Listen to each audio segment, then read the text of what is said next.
ঝিনাইদহের কালীগঞ্জে মর্যাদাপূর্ণভাবে জাতীয় বিপ্লব ও সংহতি দিবস পালিত হয়েছে। শনিবার বিকেলে শহরের ভূষণ স্কুল মাঠ থেকে বর্ণাঢ্য শোভাযাত্রা বের করে উপজেলা ও পৌর বিএনপি। এ সময় কেন্দ্রীয় স্বেচ্ছাসেবক দলের সিনিয়র যুগ্ম সম্পাদক সাইফুল ইসলাম ফিরোজের জন্য দলীয় মনোনয়ন দাবি করে স্লোগান দেন। নেতাকর্মীরা পরে শহরের বিভিন্ন সড়ক প্রদক্ষিণ করে জনতা ব্যাংক মোড়ে গিয়ে শেষ হয় শোভাযাত্রাটি। সেখানে পৌর বিএনপির সিনিয়র যুগ্ম আহ্বায়ক নজরুল ইসলাম তোতা, উপজেলা বিএনপির সাবেক যুগ্ম আহ্বায়ক শহীদুল ইসলাম সাইদুল ও পৌর বিএনপির যুগ্ম আহ্বায়ক আনোয়ার হোসেন সহ অন্যান্যরা বক্তব্য দেন। তারা বলেন, ঐতিহাসিক ৭ নভেম্বর সিপাহী জনতার বিপ্লবের মাধ্যমে দেশে গণতন্ত্র প্রতিষ্ঠার পথ সচল হয়েছিল। তারই ধারাবাহিকতায় গণঅভ্যুত্থানের মধ্য দিয়ে আবারও গণতন্ত্র প্রতিষ্ঠার সুযোগ এসেছে।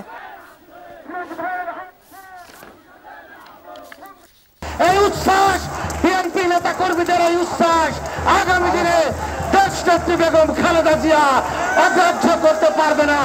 আগামী ত্রয়োদশ জাতীয় সংসদ নির্বাচনে আপনাদের নেতা, আমাদের নেতা সাইফুল ইসলাম ফিরোজকে আবারও এই অঞ্চলের ধানের শীষের কান্ডারি হিসাবে